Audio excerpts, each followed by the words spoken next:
में एक से एक बलिदान हुए, बहुत से लोगों ने बलिदान दिए, लेकिन ये बलिदान फल था। यीशु मसीह ने जो अपना बलिदान दिया मानव जाति के उद्धार के लिए, ना तो उनकी कोई गलती थी, ना उन्होंने कोई पाप किया था, निर्दोष थे। पर मैं और आप जो अपने पापों की क्षमा के लिए इधर उधर भागते फिरते थे, प्रभु यीशु मसीह ने अपना बलिदान दिया ताकि अब मैं और आप कोई बलि ना चढ़ाए, इधर उधर न भागे, पर यीशु मसीह के नाम से आप एक नए जीवन को प्राप्त कर सकते हैं। ये था यीशु मसीह का बलिदान, और वो एक ऐसा बलिदान जो खत्म नहीं हो गया, पर बलिदान देने के बाद प्रभु यीशु ने कहा था मैं तीसरे दिन जी उठूंगा, और वो आज भी जिंदा है। बलिदान बहुत से हुए, पर बाद में कोई जीवित होता दिखाई नहीं पड़ा। इतिहास गवाह है इस बात का। पर यीशु मसीह ने बलिदान दिया, बलिदान के बाद जिंदा हो गए। ये सबसे अलग एक अनोखा बलिदान है जो मानव जाति के उद्धार की दिन। आज से 2025 साल पहले जब यीशु मसीह ने अपना बलिदान दिया, यीशु मसीह मर गए, कब्र के अंदर रख दिए गए।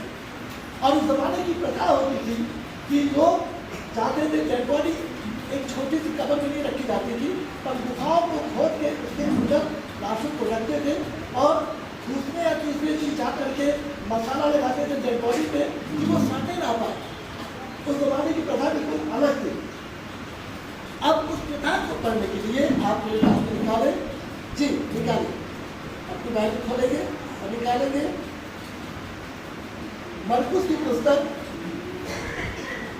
और उसका 16 अध्याय और उसके पहले पद से 5वें पद तक पढ़ेंगे। जी। जब शबत का दिन बीत गया जी। तो मरियम मगदलीनी और याकूब की माता मरियम और शलोमी ने सुगंधित वस्तुएं मोल ली कि आकर उस पर मले। और सप्ताह के पहले दिन बड़ी भोर जब सूरज निकला ही था, वे कब्र पर आई और आपस में कहती थी कि हमारे लिए कब्र के द्वार पर पत्थर कौन लुढ़काएगा। हाँ। जब उन्होंने आंख उठाई तो देखा कि पत्थर रुका हुआ है, क्योंकि वो बहुत ही बड़ा था। यहाँ पर हम एक किस्सा सुन रहे हैं। मरियम मगदलीनी आई है अपनी सहेलियों के साथ में, और वो आकर के चाहती है कि यीशु की लाश के ऊपर मसाला लगा दिया जाए, सुगंध द्रव्य लगाया जाए, ताकि वो सड़े ना, उससे जो बदबू ना हो। लेकिन जैसा मैंने आपको भी थोड़ी देर पहले बताया कि वो कपड़े फर्क हुआ करती थी, जिसके अंदर डेड बॉडी को रखते थे तो बाहर एक बड़ा सा पत्थर रख देते थे। यीशु मसीह की जब मृत्यु हुई तो रोमी राज ने केवल पत्थर ही नहीं रखा, एक बड़ा पत्थर रखा। वो ऐसा पत्थर जिसको कोई भी इंसान आसानी से हटा नहीं सकता था।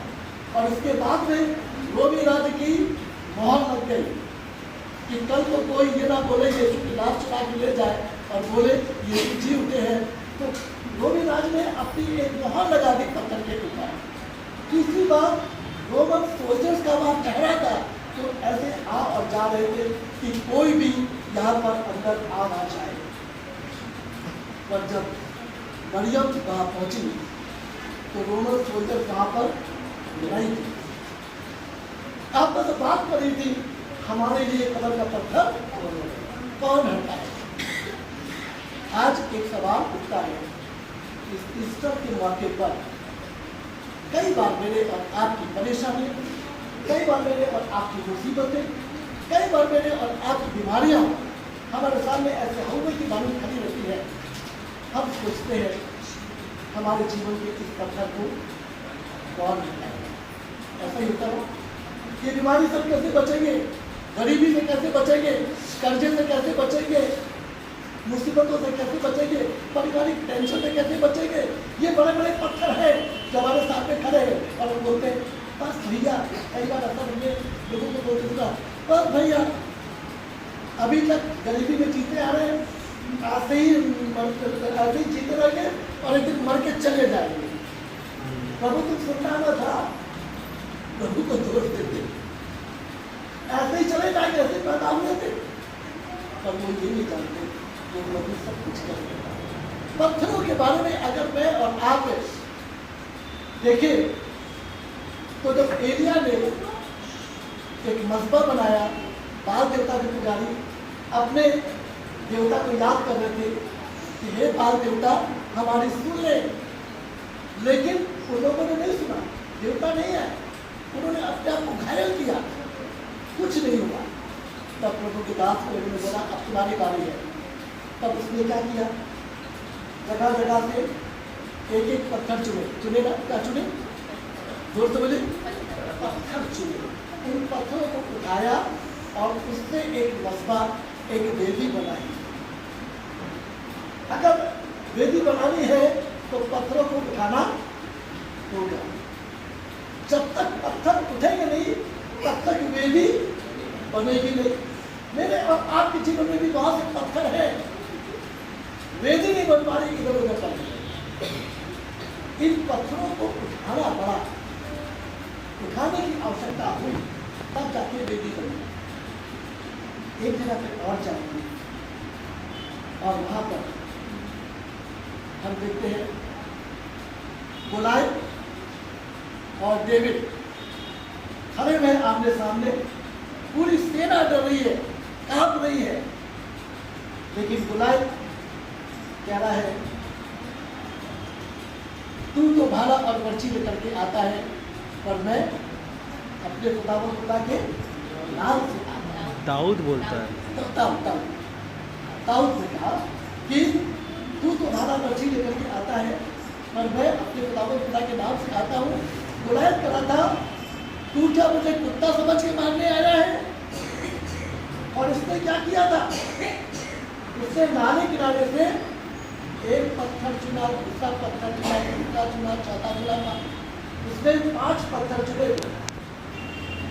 पत्थर उठाए, लेकिन एक पत्थर को उसने गोबर पे रखा और रखने के बाद जब उसने घुमाना शुरू किया तो संडे स्कूल का गाना याद आता है, घुमा घुमा के मारा, घुमा घुमा के मारा, दाऊद ने गोलियत को गोबर से मारा। एक पत्थर का वार जब पड़ा गोलायत के ऊपर तो वही गिर के मर गया। जब तक पत्थर उठेंगे नहीं तब तक गोलायत मरेगा। हालेलुया।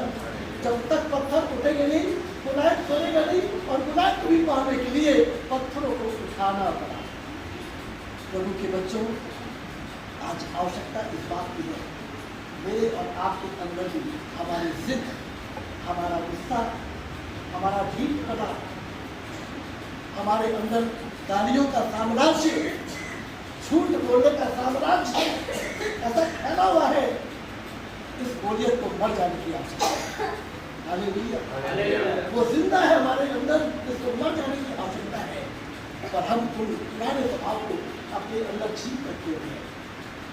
प्रभु के बच्चों, जब तक पत्थर उठेंगे नहीं तब तक मुसीबत टलेगी नहीं, और हम पत्थरों का ढेर अपने ऊपर लगाए हुए, इनको उठाने की आवश्यकता है। एक जगह पर प्रभु यीशु मसीह गए, उनको मालूम पड़ा उनका दोस्त लाजर बीमार है। मेरी रिक्वेस्ट आई कि जा करके आप बोल दो कि तुम्हारा भाई लाजर, दोस्त लाजर बीमार है, इसके लिए प्रार्थना कर दो। यीशु मसीह और कुछ, अभी किसी की तबीयत बहुत खराब है और हमें बुलाया जाए कि वो सीरियस है, चल के प्रार्थना करो, और वह बंदा बोले ठीक है परसों आएंगे, आज हम फ्री नहीं है, परसों आएंगे। तो आपको अच्छा लगेगा, गुस्सा है, बोलेंगे भैया अभी आवश्यकता है, आपके मर जाएगा तब आओगे क्या? पर यीशु मसीह ने तो ऐसा ही किया, क्योंकि कुछ भेद छिपा हुआ था। यीशु मसीह वहां पर रुक गए। ठहर के 4 दिन के बाद मसीहा यीशु आए, दिखाने गाँव लाजर का वहाँ शिष्यों को भी लाए। यीशु मसीह 4 दिन के बाद में वहां पे गए।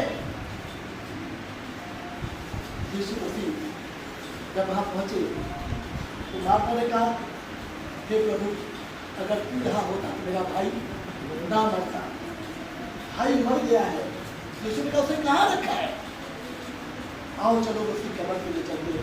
वो कब्र भी वैसे ही थी, पुराने जमाने वाली कब्र, गुफा की, सामने पत्थर रखा हुआ था। यीशु मसीह ने कहा कब्र के पत्थर को हटाओ।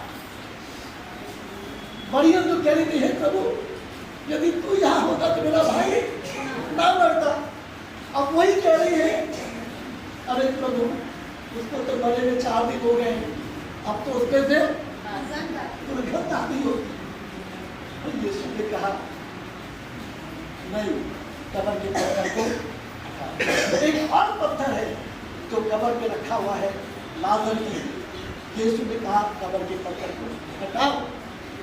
जब कब्र के पत्थर को हटाया गया, बड़ी मुश्किल से हिला होगा, बड़ी मुश्किल से हटा होगा, तो कब्र के पत्थर को हटा दिया। हो सकता है लोग नाक पकड़ के पीछे चलेगा, मैं भी बदबू आएगा। यीशु ने कहा ऐ लाजर बाहर निकला, और लिखा है कब्र पे लिपटा हुआ लाजर बाहर निकला। जिंदगी मेरे और आपकी कितनी सड़ी हो, जिंदगी मेरे और आपकी कितनी बेकार हो, जिंदगी मेरे और आपकी कितनी पापों में डूबी हो, पर यीशु की आवाज सुनोगे तो लाजर जिंदा हो जाएगा। सराहट नहीं आई, बदबू नहीं आई। जब वो लाजर मरियम के पास गया होगा तो वो मरियम जो कह रही थी उसको तो बदबू आ रही होगी, वो सब कुछ भूल के उसको अपने भाई को गले लगा दिया होगा। कोई बदबू नहीं आ रही है, हाँ तो बिल्कुल नॉर्मल है, कोई बदबू नहीं आ रही है। प्रभु के बच्चों, जब तक पत्थर नहीं हटा लाजर अंदर गया, लेकिन उन सब चीजों से हट करके ये जो पत्थर है ये बिल्कुल अलग है, जो यीशु की कब्र पे रखा है। वहां पे पहलवे खड़े हैं, एक परिंदा पर नहीं मार सकता है, और रोमन सोल्जर ने अपनी मोहर लगा रखी है, ना तो कोई इधर आ सकता है ना कोई उधर जा सकता है। अब देखते हैं ये कैसे जिंदा होगा। प्रभु की सामर्थ्य रात में प्रकट हुई। अगर सामर्थ्य प्रकट हुई तो मैं चाहूँगा एक पद और निकाले, आपको मिलेगा जी, एक पद और निकालेंगे। लूका की पुस्तक उसका 14 अध्याय 24 अध्याय और 1-3। लूका 24। सप्ताह के पहले दिन जी बड़े भोर को वे उन सुगंधित वस्त्रों को जो उन्होंने तैयार की थी, हाँ, लेकर कब्र पर आई, हाँ, और उन्होंने पत्थर को कब्र पर से लुका पाया, हाँ, हुआ पाया, जी, आगे, और भीतर जाकर प्रभु यीशु की मौत न पाई। जी, जब वे इस बात की जब वो एक बात से भौचक्की हो रही थी, तो देखो 2 पुरुष झलकते वस्त्र पहने हुए उनके पास आकर खड़े हुए। जब वे डर गए और वो धरती की ओर मुंह झुकाए रही, तो उन्होंने उनसे कहा, तुम जीवतों को मरे हुओं में क्यों ढूंढती हो? वो यहाँ नहीं है, परंतु जी उठा है।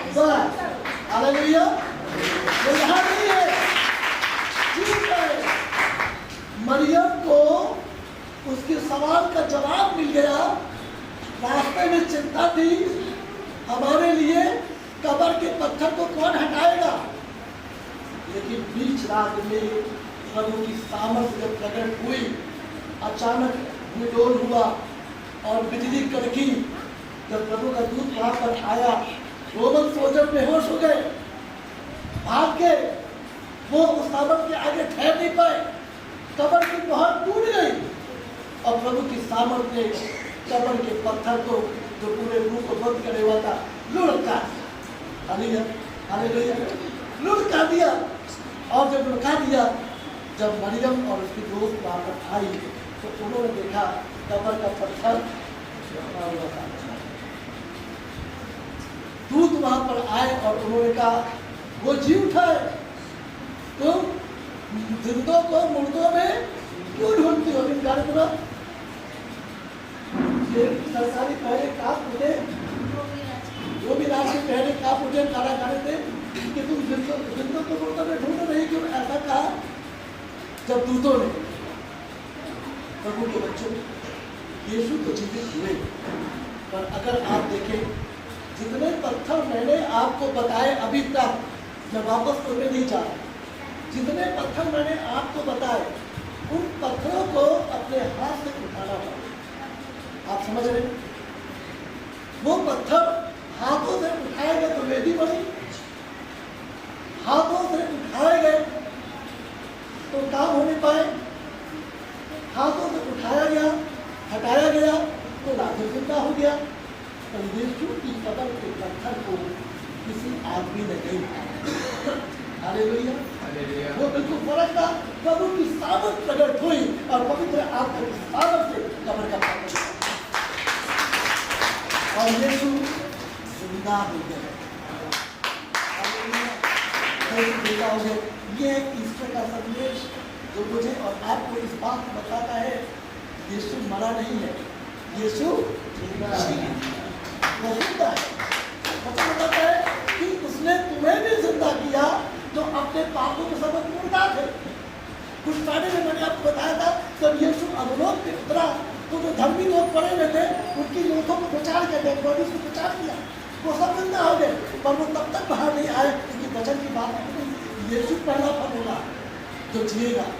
जब यीशु मसीह जीवित हो गए उसके बाद दिखाई धर्मी लोगों की लाशें जो अभी तक लाश पड़े हुए थे ये जिंदा होकर बाहर आए और नगर में बहुत से लोगों को दिखाई पड़े क्योंकि इनके भी पत्थर हट गए थे, इनकी भी मौत। यीशु ने कहा, वचन में लिखा हुआ है, ऐ मौत तेरा डर कहाँ है? मौसम डरते ना, मौसम डरते हैं, और यीशु ने कहा, ऐ मौत तेरा डर कहाँ है? उर्दू की बाइबल में लिखा हुआ है, ऐ कब्र तेरी फतेह अभी कहाँ रही, तेरी विक्ट्री कहाँ रही? कब्र हार गई, मौत हार गई, मोहर टूट गई, वो बन सल्तनत भी हार गई, यीशु की सामर्थ भी हार गई। तो क्या आपकी मुसीबतें नहीं हारेंगी? आपकी परेशानी नहीं हारेंगी? क्या आपकी बीमारियां नहीं हारेंगी? आज आप सोचें कौन सी चीज है जो आपको अकेले में खाए जा रही है? कई बार हम सोचते हैं हमारे पास अपना मकान नहीं है, किसी किराए के मकान में चले जाएंगे, किराया देने से तुम अच्छा नहीं, पर प्रार्थना करने लगी, एक प्रभु को दास करने लगा, तुम दूसरे लोगों के मकान के लिए प्रार्थना करो, तुम्हारा मकान अपने आप बन जाएगा। अब मैं वही करता हूँ, अगर मुझे बंधन से आज़ाद होने के बंधन आ रहा है, मैं दूसरों के बंधन के लिए प्रार्थना करता हूँ, और मुझे ये चिंता करता है। अब दूसरों के मकान आजकल मैं यही करता, प्रभु जिनके पास अपने मकान है तो दे देते।